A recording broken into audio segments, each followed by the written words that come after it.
Um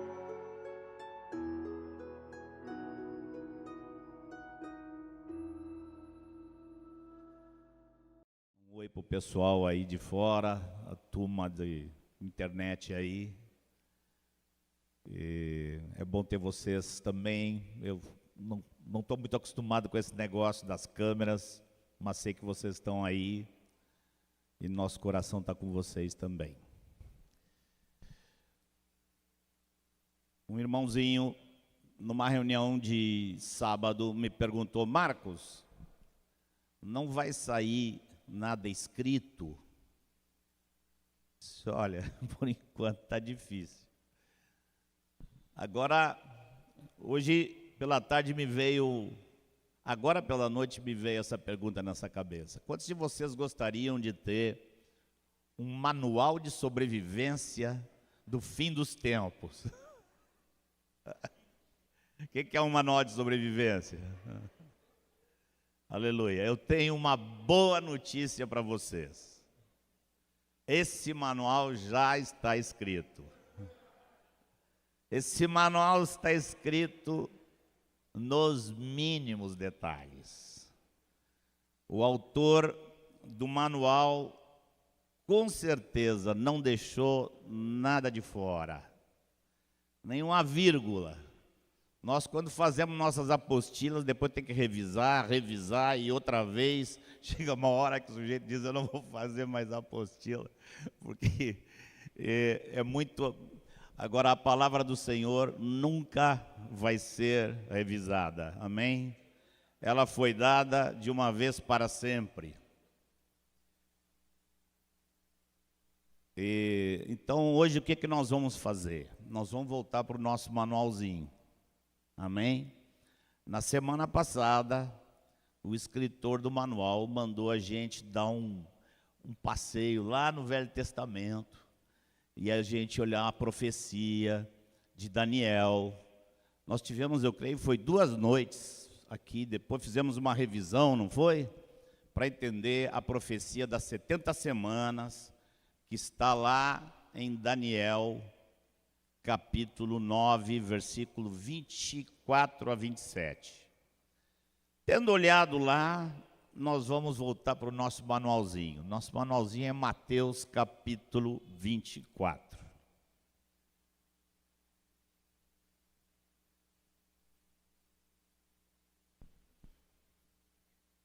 Eu penso, amados, que nós vamos ficar muitos meses ou anos lendo esse manualzinho, enchendo nossa vida com ele. As palavras do Senhor são muito preciosas. Enquanto nós cantávamos aqui, que ao Senhor pertence o reino, a glória, eu com os pulmões assim mais dilatados, eu cantei cada vez que nós dizíamos que a Ele pertence a sabedoria. Ele é o dono da sabedoria. Nele estão escondidos todos os tesouros da sabedoria e do conhecimento. E foi ele que escreveu, ele que falou, ele que ditou esse manualzinho aqui. Então vamos voltar para esse manual. Hoje eu gostaria de atentar com os irmãos algumas coisas que já temos dito, mas é necessário sublinhar, talvez de uma forma um pouco mais ordenada. A respeito das 70 semanas de Daniel, o que tinha que ficar gravado que era uma contagem de anos, e que naquela contagem ficaram faltando 7 anos. Uma semana inteira de 7 anos ficou faltando. Ela está na frente, seguindo este fenômeno que acontece nas profecias, quando as profecias saltam, e nós analisamos aqui várias profecias para entender isto, seguindo esse entendimento, analisando a profecia das 70 semanas, que está lá no livro de Daniel, nós vemos que fica faltando uma semana. Essa semana, ela está ainda à nossa frente. Essa semana vai ser dividida em 2 períodos de 3 anos e meio. São 7 anos e haverá, no meio desses 7 anos, um acontecimento marcante. Importante a nossa leitura, para termos a leitura que nós fizemos, procurando entender Mateus 24, desde o capítulo 21 em diante, tem vários motivos.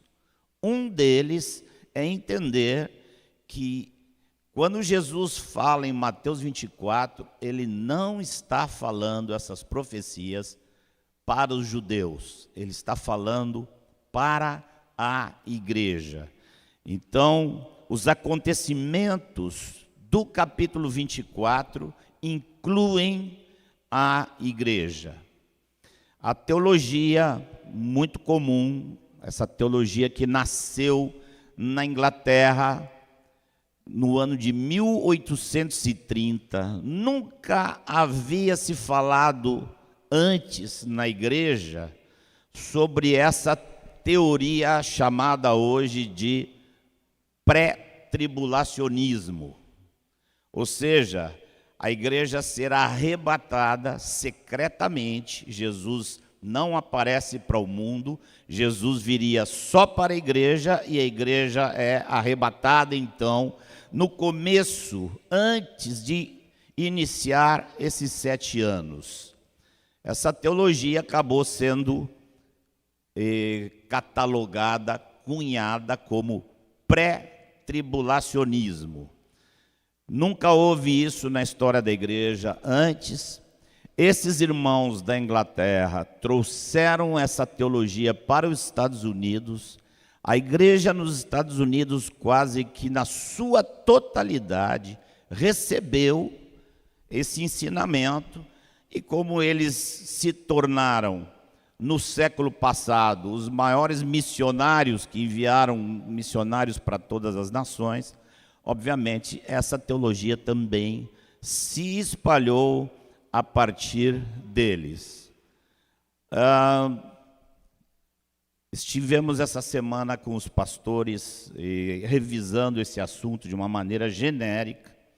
E uma das coisas que tivemos vendo ali são os vários argumentos que nós temos hoje nas Escrituras para mostrar que não tem nenhum sentido, nem comprovação bíblica, essa ideia de um arrebatamento secreto, com 2 vindas de Jesus, uma para a igreja e outra para o mundo. Em algum momento, pensamos, podemos trazer essa lista de argumentos para vocês também. Hoje, o que eu senti da parte do Senhor é nós darmos uma retornada ao nosso manualzinho. Eu só estou falando aqui do pré-tribulacionismo porque o pré-tribulacionismo praticamente nos rouba o manual. Diz que o manual não é para nós, que é para a nação de Israel. Isso não é verdade. Esse manual Jesus deu para o seu povo, que é a igreja. Eu gostaria de sublinhar hoje aqui, revisar o capítulo 24 com vocês, pegando o que seriam, por assim dizer, os pontos principais. Quais são as notas principais nessa pregação de Jesus?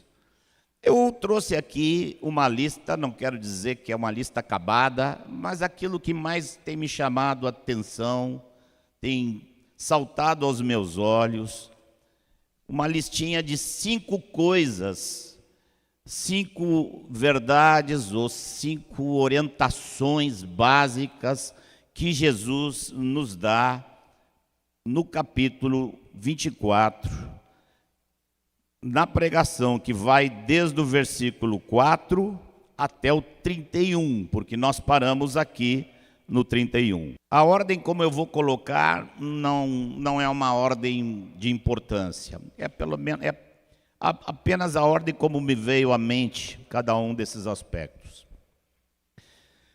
O primeiro aspecto que eu penso que temos que dar em nosso olhar, a nossa consideração, é que Jesus nos manda atentar para o que acontece com as nações. O versículo 5, o 6 e o 7 são os versículos aonde esta peculiaridade é sublinhada pelo Senhor, a realidade internacional, o que acontece no mundo, o que acontece nas nações, as relações entre as nações e a possibilidade dessas relações se tornarem conflitos crescentes ou até possivelmente guerra mundial. Jesus chama a atenção disso nos versículo 5, versículo 6 mais propriamente. Ouvireis falar de guerras e rumores de guerras. E no versículo 7 ele fala que se levantará nação contra nação. Quero só fazer uma observação em cima desse ponto, não é um ponto para nos alargarmos muito, pelo menos hoje. Talvez em algum momento, em algum dia, nós vamos falar só desse ponto aqui. Mas eu só quero repetir o que eu tenho dito vez por outra. Irmãos, se vocês ouvirem Globo, Band, TV, como é o nome da outra? Record, se vocês derem atenção aos jornais do Brasil, vocês não apenas não vão receber informação do que está acontecendo, vocês vão receber aquilo que é chamado de desinformação. Há um programa de desinformação da raça humana que começa lá na metade do século passado, com propostas muito práticas feitas por um italiano chamado Antonio Gramsci. Esse homem teve vários seguidores. O principal deles talvez tenha sido um homem chamado Saul Alinsky. Alinsky com KY no fim. Se você quiser fazer alguma pesquisa, vai. Eu apenas quero dizer, lembrar que eu acho que eu já disse isso para vocês também.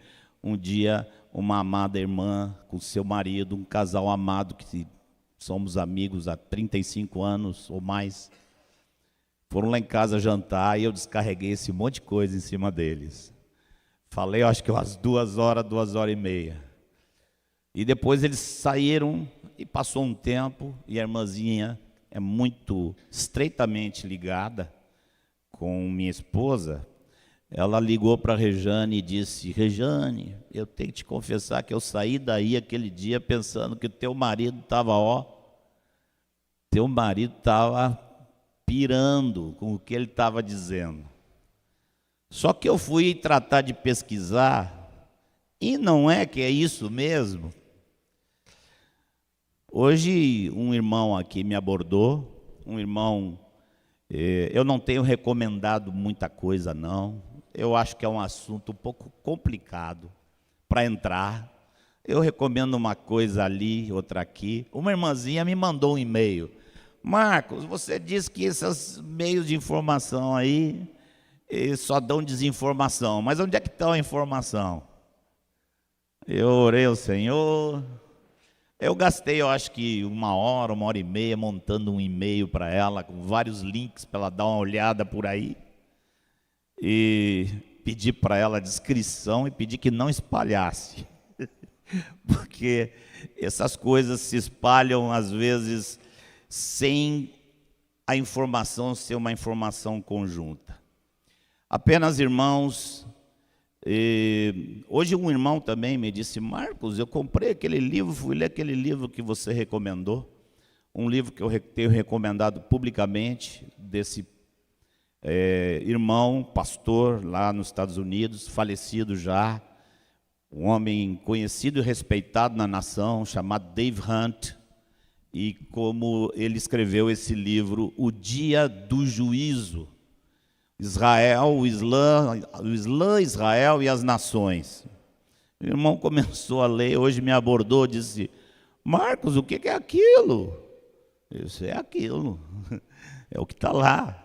E ele disse: mas então não é nada do que estão dizendo por aí. Eu digo: é o que eu estou dizendo para vocês, não é nada do que estão dizendo por aí. Quem se anima a comprar o livro e ler? Eu penso, ali não tem toda a informação, tem uma informação só sobre um aspecto da realidade política dos nossos dias. O segundo ponto que o Senhor salienta aqui, me parece que é não a principal. Dá para usar a palavra preocupação em relação a Jesus? Hein? Eu fico procurando qual a palavra para usar no lugar de preocupação, eu não sei.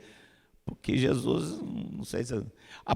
O principal cuidado de Jesus nessa cartilha, eu penso que é o terceiro ponto que nós vamos falar. Mas esse segundo também é muito importante, que é o preparo para sermos perseguidos.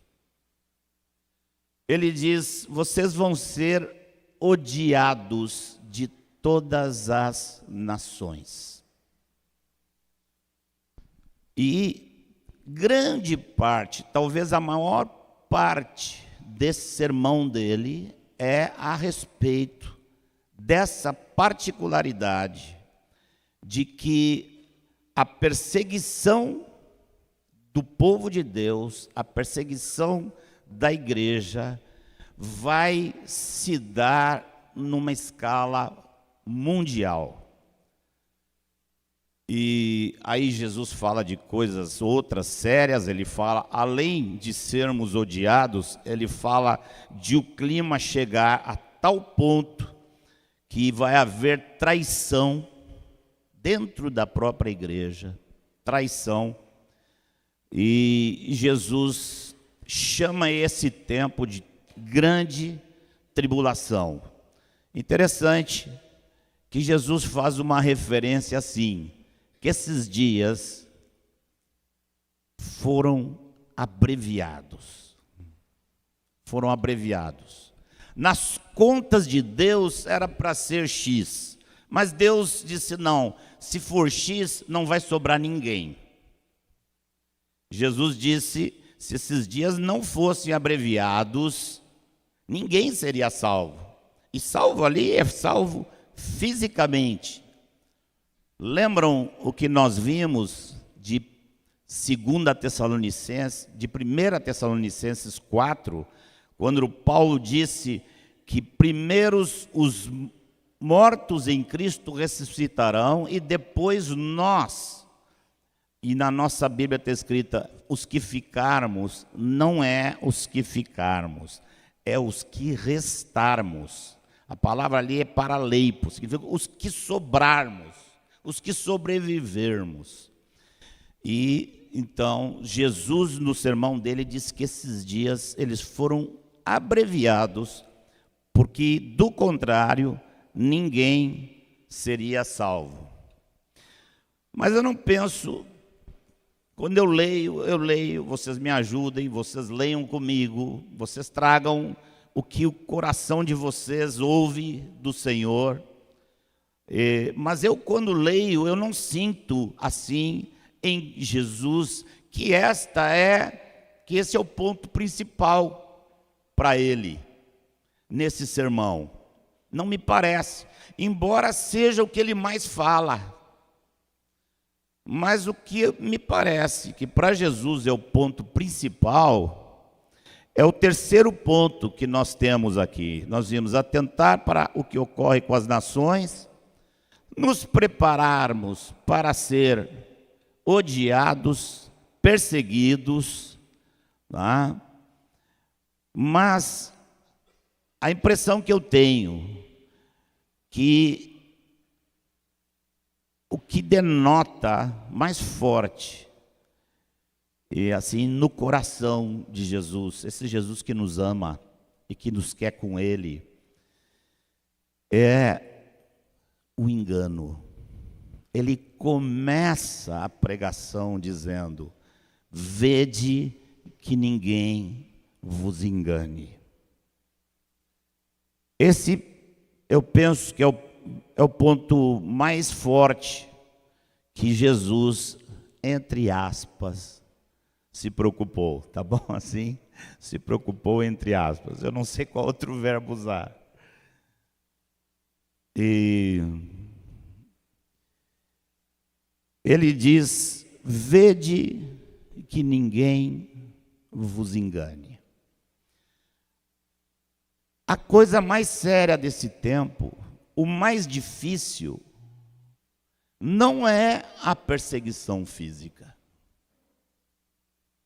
É a perseguição na mente. Paulo diz que Eva foi enganada. Eva foi enganada. Nós podemos ser enganados. E isso me parece que é o aviso mais constante de Jesus. Eu gostaria de salientar que quando ele fala de engano, ele fala de dois tipos de enganos diferentes, específicos. O primeiro está no versículo 5. Porque virão muitos em meu nome, dizendo: eu sou o Cristo. E vocês sabem, essa palavra, o Cristo, é uma palavra grega, que tem o mesmo significado da palavra Messias, do hebraico, que significa o ungido. Se você for fazer uma pesquisa sobre essa palavra na Bíblia, você vai ver que ela não surge cedo na Bíblia. Você encontra lá em Êxodo, Levítico, você vai encontrar que os sacerdotes eram ungidos com óleo. Você vai encontrar que o templo, o altar do templo, era ungido. E você vai encontrar que toda vez que Deus queria fazer algo especial, Ele necessitava dar unção. Mas o ungido como o Messias, aquele que há de vir, essa palavra ela aparece mais tarde. Agora, nós já vimos isso, como a nação de Israel ficava esperando pelo Messias. Ela esperava o seu Messias. Qual foi o engano de Israel? Vocês lembram? Nós revisamos aqui a entrada triunfal, a atitude dos judeus ali. Quando eles receberam, quando eles viram que Jesus era o Messias, a reação que eles tiveram e o que eles esperavam? Eles esperavam que Jesus ia fazer aquilo que estava prometido, que o Messias faria, que era atacar os inimigos de Israel e fazer de Israel a nação mais importante da terra. O Velho Testamento é abundante nessas profecias. E nós hoje sabemos que essas profecias vão se cumprir na segunda vinda do Senhor. Mas eles pensavam que na primeira vinda o Messias cumpriria isto. Eu estou repassando isso para os irmãos notarem algo. Quando Jesus fala, muitos virão em meu nome, dizendo: eu sou o Cristo.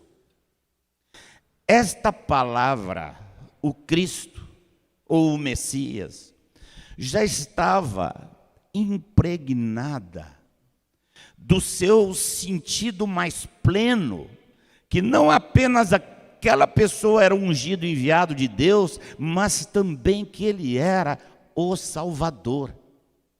Lembram que quando ele entrou ali na entrada triunfal, o povo dizia Hosana, Hosana, e nós vimos que essa palavra não significa aleluia ou algo parecido como nós pensávamos, mas essa palavra quer dizer liberta-nos, salva-nos. Isso é o que significa a palavra Hosana. Irmãos, com o passar dos anos, essa expressão, o Messias, ela passou a incluir no seu bojo, na sua conotação, toda a ideia, não só da pessoa que haveria de vir, mas principalmente do que ele ia fazer. Trazer salvação. Trazer paz. Trazer prosperidade. Esses conceitos, eles estão embutidos na expressão Messias. Estou contando isso tudo para vocês repararem junto comigo, que Jesus não disse assim, muitos virão dizendo, eu sou Jesus. Jesus não está dizendo que haveria de vir pessoas dizendo que eram ele mesmo. Diz que viriam pessoas dizendo que eram o Salvador da pátria. Se professando a si mesmos como redentores da humanidade, como salvadores da dificuldade que essa terra vive, os promovedores da paz, da justiça, da ordem, da prosperidade, do fim do sofrimento. Não sei se vocês estão pegando o meu argumento. Eu estou dizendo que Jesus não falou, virão dizendo, eu sou Jesus, embora até isso já apareceu. Já apareceu na nossa história dizendo, pessoas dizem, não, eu sou a nova reencarnação de Jesus. Tem um aqui no Brasil, me disseram recentemente que tinha um aí no Brasil que dizia que ele era Jesus. Mas Jesus não está dizendo isso aqui. Jesus está dizendo que viriam homens com o espírito de se apresentarem como o Salvador.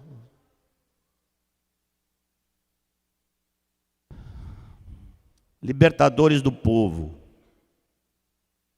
E isso tem ocorrido em grande medida, e nós todos somos testemunhas desses homens que vêm como os salva-pátria.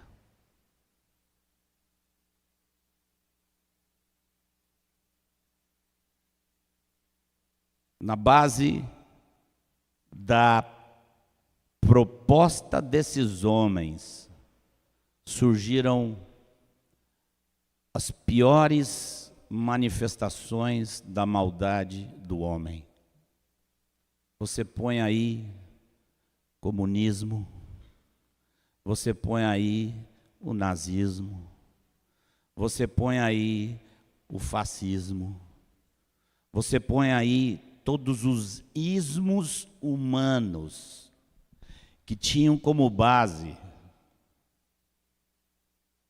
uma pessoa redentora, salvador da pátria.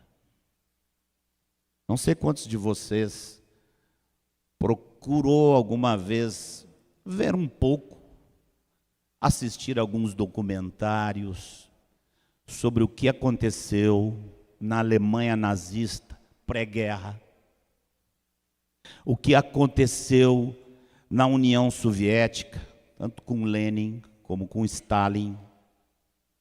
Eu não sei se vocês atentam para esses detalhes, mas esses homens se apresentaram como os grandes solucionadores dos problemas, se não do mundo, pelo menos da nação.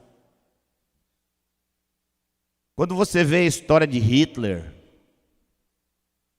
antes da guerra, o país inteiro, e quando eu falo o país inteiro, irmãos, inclua aí milhares ou milhões de irmãos nossos, se deixando levar, se deixando seduzir por uma sanha nacionalista e salvadora da pátria. A Alemanha vinha do caos da Primeira Guerra. Era muita a insatisfação entre o povo. Esse homem se levanta, assista um filme, é quase inacreditável. Quando você vê aquele homem falando e propagando suas loucuras e as multidões o seguindo.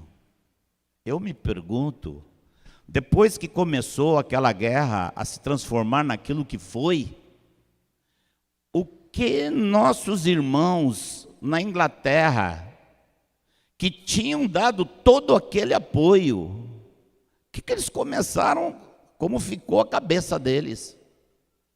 Como ficou a consciência deles? Depois de saber que eles deram apoio a surgir um Messias humano, que no fim, a sua grande obra-prima foi matar 6 milhões de judeus. Satanás sempre teve os seus representantes, nós poderíamos citar o nome de uma lista imensa. E agora é necessário os irmãos entenderem que nós vivemos um dia diferente. Nós não estamos no século XX.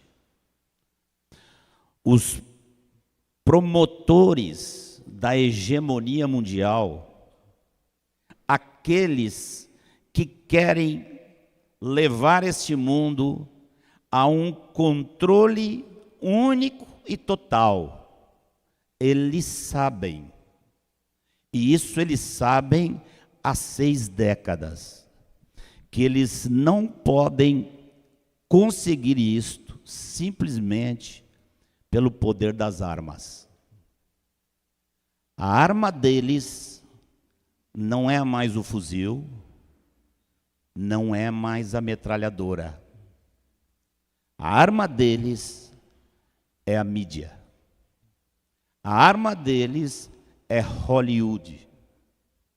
A arma deles são as escolas nas quais eles visam implantar suas ideias. E nós hoje vivemos num país aonde, se você não entregar seu filho com 4 anos de idade para eles dizerem para teu filho como é a vida, qual é a moralidade, o que é o certo e o que é errado. Se você não fizer isso, pelas leis de nosso país hoje, você é um criminoso. Você está ilegal. Irmãos, nós não vamos ter outro Messias. O nosso Messias é Jesus. Não nos negamos a receber esperança e promessa de qualquer outro que não seja o nosso Senhor Jesus. Amém? Agora, Jesus não falou só dos falsos cristos. Jesus falou dos falsos profetas. Ele se refere a isto, principalmente aqui no versículo 24, porque surgirão falsos cristos e falsos profetas. Falso profeta é diferente de falso Cristo. O falso profeta, o falso Cristo, geralmente está fora da igreja. É alguém que se apresenta como o salvador da pátria. O falso profeta, ele está dentro da igreja, ele está com a Bíblia na mão. Ele cita as Escrituras. Falso profeta cita as Escrituras. Como é que nós vamos discernir? Eu gostaria que os irmãos... Como é que nós vamos discernir quem são os falsos profetas? Marcos vai dizer para vocês, Marcos vai chegar para vocês e dizer, esses são falsos profetas, esses aqui são os profetas de Deus. Como é que Marcos vai dizer isso? Porque vocês precisam de julgar se o próprio Marcos não é um falso profeta. E se Marcos fosse um falso profeta? Vocês têm que julgar.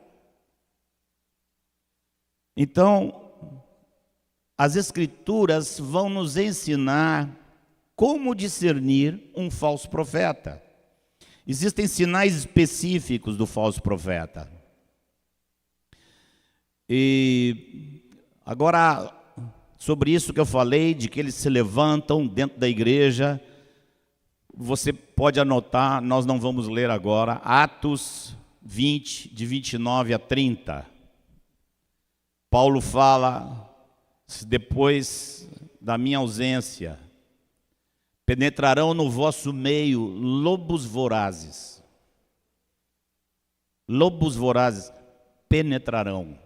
E diz mais, e dentre vocês mesmos se levantarão homens falando coisas perniciosas, querendo levar, arrastar os discípulos atrás deles. E Paulo está dizendo que isso acontece na igreja. Os falsos profetas na igreja surgiram desde o início. E Paulo sofreu e chorou e escreveu muitas cartas por causa desse problema.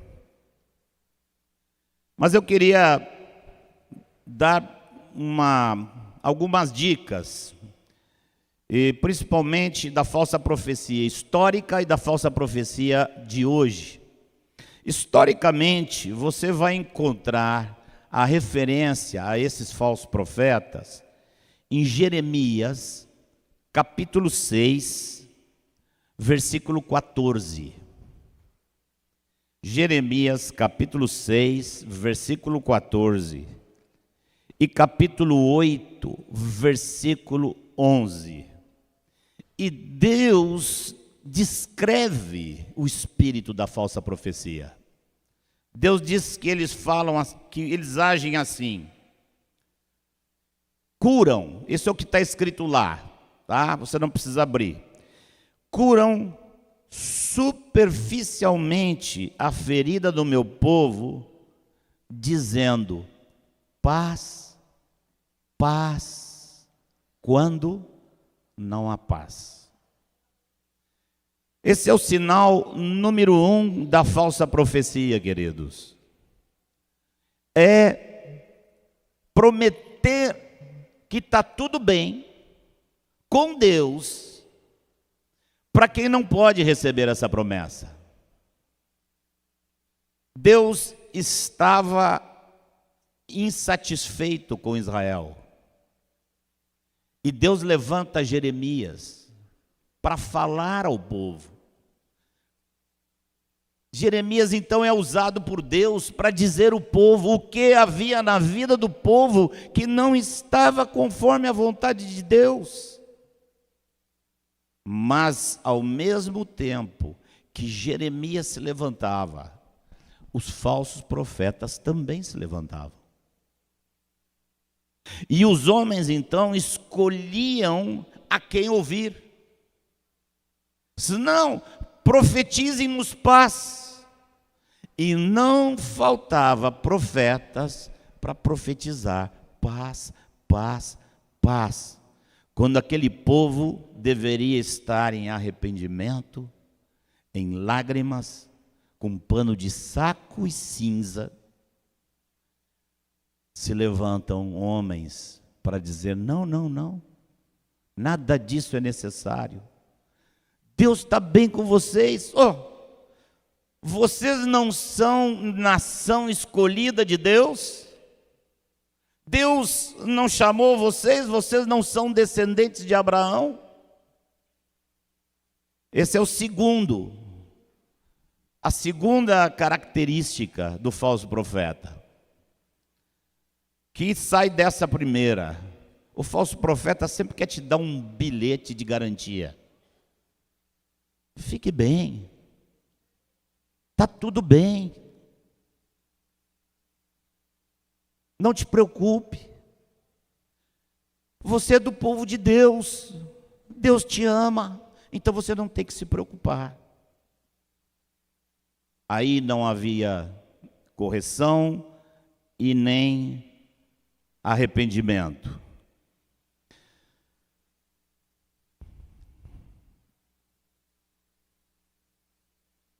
Como é que um tipo de profecia, como é que uma manifestação desse tipo entra no meio do povo de Deus? Posso exemplificar. Recentemente, uma irmãzinha querida me procurou. Ela tinha, há muitos anos atrás, ela estava no nosso meio, mas ela estava tendo muitos problemas, muitas dificuldades e muitas tentações. E nessa época, ela procurou minha ajuda, eu estive com ela procurando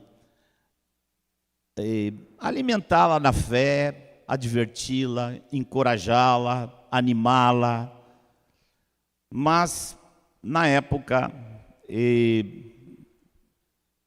por mais que eu e outros tentamos trabalhar ajudando-a, ela não superou suas crises e acabou saindo da igreja. E ficou muitos anos fora da igreja. Eu não sei há quanto tempo atrás ela retornou. E eu fiquei muito feliz. Quando eu a vi, eu fiquei muito feliz. Acho que ela nem sabe o quanto eu me alegrei por vê-la no meio dos irmãos.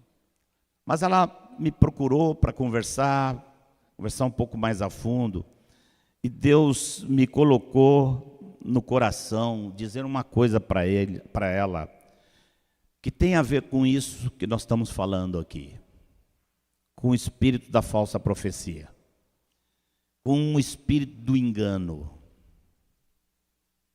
Eu disse para ela assim: olha, querida, quando uma pessoa, ela se afasta do Senhor, ou às vezes alguns nem se afastam da igreja, se afastam do Senhor permanecendo na igreja. Seus caminhos começam a ficar ruins, entortar cada vez mais. Mas um dia ela se arrepende. E ela vem ao Senhor. E ela pede que o Senhor a perdoe. O que o Senhor faz? Nós sabemos, o Senhor perdoa. E se ela voltou ao Senhor, é porque o Senhor está dando chance a ela que ela retorne. Só que essa pessoa, depois de se sentir aliviada, porque Deus a perdoou, ela pode voltar a sair do temor de Deus e volver relaxadamente e voltar a cair no mesmo estado. E se ela repete isso,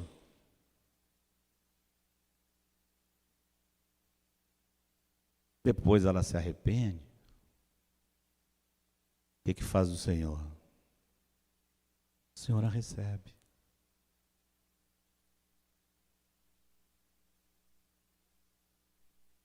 E uma pessoa que começa a andar dessa maneira, seja saindo ou ficando na igreja, uma pessoa que começa a andar dessa maneira. A falsa profecia, ainda que ninguém fale, começa a entrar na cabeça dessa pessoa. E eu vou te dizer como é que funciona. Funciona assim. Bom, eu já aprontei tantas e Deus me perdoou. Então, numa dessas, eu vou aprontar de novo e depois Ele me perdoa.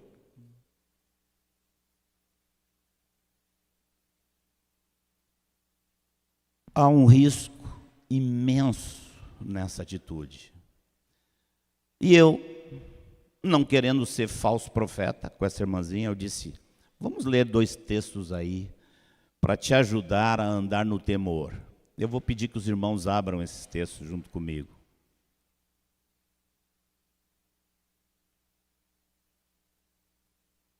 Hebreus capítulo 6.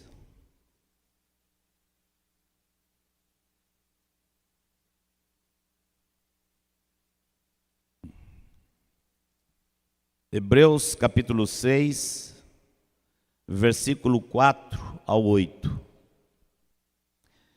É impossível, pois, que aqueles que uma vez foram iluminados e provaram o dom celestial e se tornaram participantes do Espírito Santo e provaram a boa palavra de Deus e os poderes do mundo vindouro e caíram. Confesso aos irmãos que eu sinto necessidade de pesquisar um pouco mais o que significa essa palavra caíram no original. E caíram, sim, é impossível renová-los para arrependimento, visto que de novo estão crucificando para si mesmos o Filho de Deus e expondo a ignomínia. Esse texto, ele está claramente envolto em um mistério, porque nós conhecemos muitos que se afastaram da casa do Senhor e que retornaram e foram acolhidos pelo Pai e pela igreja e depois passaram a viver em plena vitória. A única coisa que eu posso dizer é que há um momento específico que Deus sabe, em que essa pessoa claramente voltou as costas para Deus, com sua atitude. Vamos olhar o outro texto, porque o outro texto vai ser mais forte e mais claro. Vocês lembram que nós estivemos estudando sobre as vestes? E as vestes têm que ser brancas. Como é que as vestes se tornam brancas? Apocalipse 7, 14. Alvejaram as suas vestes no sangue do Cordeiro. Mas em Apocalipse 16, nós vemos de novo essas vestes e diz que é bem-aventurado aquele que vigia e guarda as suas vestes. Significa, se mantém naquela relação com Jesus, aonde suas vestes estão constantemente sendo limpas. Através do quê? Do sangue do Cordeiro. Nós não temos outro recurso, irmãos, que não seja o sangue de Jesus. Não temos outro recurso.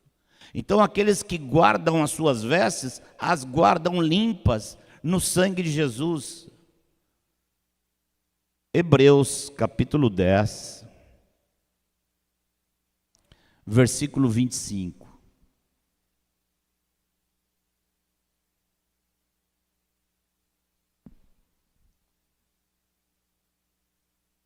Porque se vivermos deliberadamente em pecado, 26, eu falei 25, né? 26. Porque se vivermos deliberadamente em pecado, depois de termos recebido o pleno conhecimento da verdade, já não resta sacrifício pelos pecados. Pelo contrário, certa expectação horrível de juízo e fogo vingador, prestes a consumir os adversários. Agora olha o que diz aqui. Sem misericórdia morre, pelo depoimento de 2 ou 3 testemunhas, quem tiver rejeitado a lei de Moisés. De quanto mais severo castigo julgais vós, será considerado digno aquele que calcou aos pés o Filho de Deus e profanou o sangue da aliança. Isso é um mistério, irmãos. A única explicação que eu encontro para esse mistério é que se alguém enfraquece, cai, essa pessoa, ela não sabe, mas ela está nas mãos de Deus, se ela vai ter nova oportunidade ou não. Paulo, na carta aos Romanos, capítulo 2, ele diz assim: ou tu ignoras que a bondade de Deus é que te conduz ao arrependimento. O que acontece aqui, queridos? Deus está dizendo com clareza, há um determinado ponto onde ele diz: basta, terminou, deu. E nós nunca podemos ficar brincando com isso, porque nós temos que contar com o sangue de Jesus para os nossos pecados passados, mas não querendo ficar usando do sangue de Jesus para nos sentirmos em confiança para pecar no futuro. Tem um homem na Bíblia que na primeira que ele fez, Deus cortou, na primeira. E diz as Escrituras que ele buscou o arrependimento com lágrimas e não pôde obter o arrependimento. Se chama Esaú.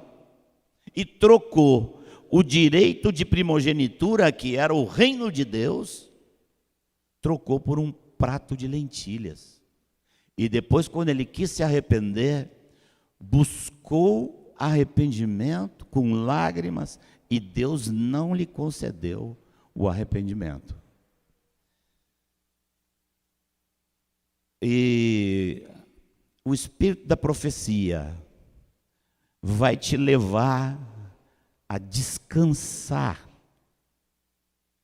no poder do sangue de Jesus com relação a toda a tua vida passada e te fazer temer e buscar a Deus em relação à tua vida futura. Não sei se estou me fazendo entender. O falso profeta fala rapidinho, tudo bem, está resolvido. Curam, disse o Senhor, superficialmente a ferida do meu povo, dizendo paz, paz. Deus tem cura para toda ferida, mas ela nunca é superficial. Deus tem cura para toda a ferida, mas a cura nunca é superficial. A cura de qualquer situação tem que envolver arrependimento sincero, quebrantamento diante do Senhor, confissão, andar na luz, depender uns dos outros, nos sujeitarmos uns aos outros, para sermos então plenamente levados em vitória. O que se pode dizer a respeito da falsa profecia? Teria uma outra forma de falar.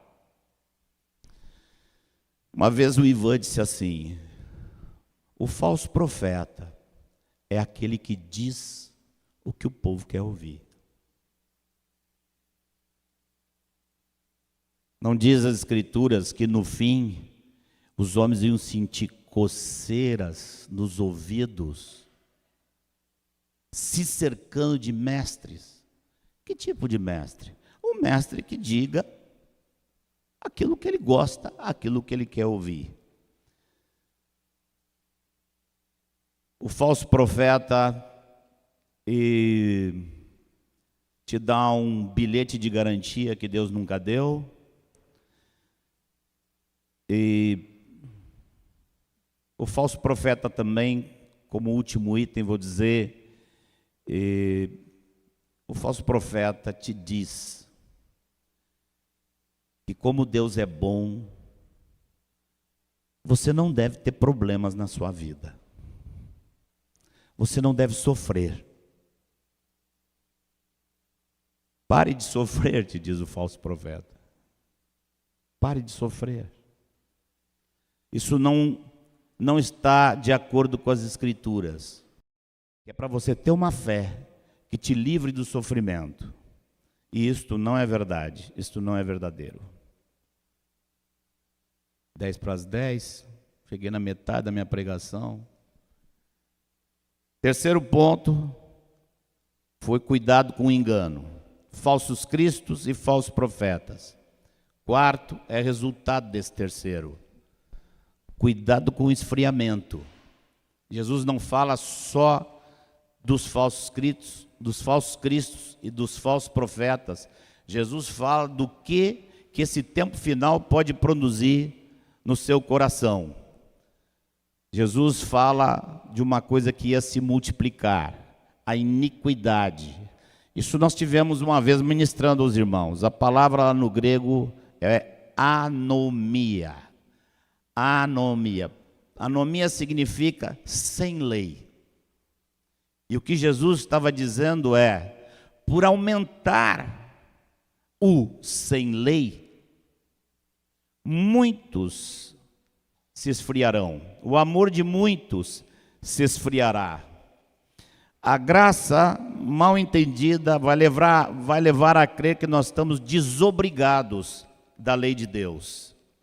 Hoje há muita pregação que aponta uma graça que não é a graça que eu vejo em Cristo Jesus. A graça, tem uma graça que é a predestinação. Tem outra graça que eu vejo que é a graça da permissividade. A única graça que eu vejo nas Escrituras é a graça que nos leva a ser santos, a viver para Deus com santidade. Essa é a graça. A palavra diz que naqueles irmãos havia abundante graça. A graça não era um conceito teológico, a graça não era uma escolha, como dizem alguns, uma escolha de Deus predeterminista, e a graça também não era uma permissão para você não ser tão santo. A graça é o recurso e o poder de Deus para sermos santos. E por fim, o quinto elemento que está em uma ou duas palavrinhas de Jesus, mas denota o seu cuidado conosco, é perseverar até o fim. Aquele que perseverar até o fim, este será salvo. Este é o grande objetivo de Jesus em dar todas as demais palavras. É levar cada um de nós a perseverar até o fim. Ele te ama e não quer que você se perca. E Ele quer que você persevere até o fim. Olhe para o fim. Ponha seus olhos no fim. No fim, Ele vai se manifestar em glória. Está lá no versículo 30. Então aparecerá no céu o sinal do Filho do Homem. Esse Jesus que nós cantamos aqui, toda a terra vai reconhecê-lo. Ele vai aparecer em glória. Ele vai ressuscitar nossos irmãos que já partiram. Ele vai transformar aqueles que estiverem vivos. Essa transformação, irmãos, essa ressurreição dos mortos e essa transformação vai ser algo tão glorioso, tão grandioso, que na sua carta aos Tessalonicenses, Paulo diz que Jesus vai vir e ser admirado nos seus.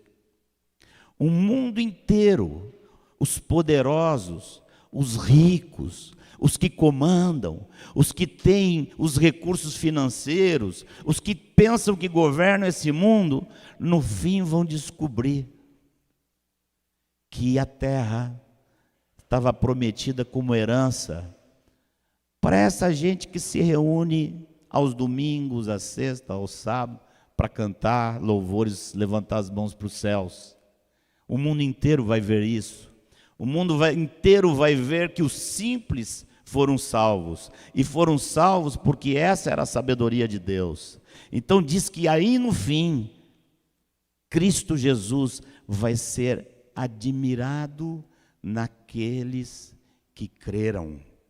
Jesus vai receber toda a glória, o louvor vai ser dele, a terra inteira vai conhecer o seu louvor. E mais, o Senhor vai julgar sobre todas as nações. O Senhor veio e foi julgado por ímpios. Agora ele vem e ele vai julgar. Ele vai tomar o cetro na mão.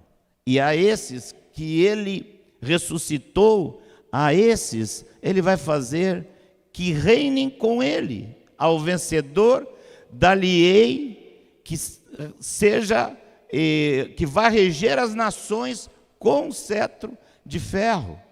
Vai estabelecer 1000 anos de paz na terra. Antes disso, a nação de Israel inteira vai se converter ao Senhor.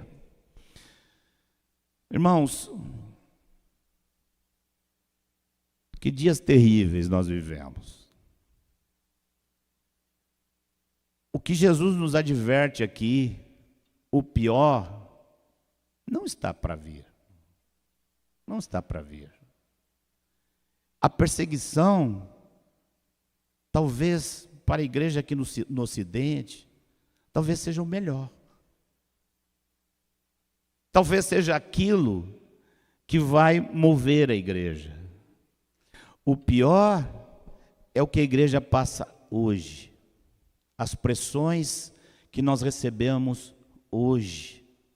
A forma como esse mundo tenta tomar a nossa mente para que nós pensemos como eles. Para que nós estejamos investindo aqui nessa vida como eles investem. Se você fosse pegar todo esse sermão de Jesus e compactar numa única frase, talvez poderia ser: esqueça dessa vida aqui e pense na outra. Para de investir aqui embaixo. Esse negócio aqui não vai dar em nada. Esse negócio aqui vai ruir. Esse negócio aqui está destinado a cinzas. Não põe teu coração aqui. Põe teu coração na vida vindoura, nos tempos vindouros. Te prepara hoje para passar o pior, mas seja hoje alguém que investe não na terra, mas no reino dos céus. Esse seria para mim o resumo de tudo que Jesus está dizendo. Jesus está mais uma vez falando de outra forma o que ele sempre falou. Quem quiser preservar a sua vida nessa terra, perdê-la. Mas quem perder a vida por amor de mim e do Evangelho, achará. Que nós possamos, quando o Senhor voltar, ser encontrados nessa loucura. O mundo considera isso como loucura. Irmãos, mantenhamos as nossas mentes livres do pensamento desse mundo. Mantenhamos as nossas mentes salvas em Cristo, sabendo que o Senhor há de vir para o seu povo.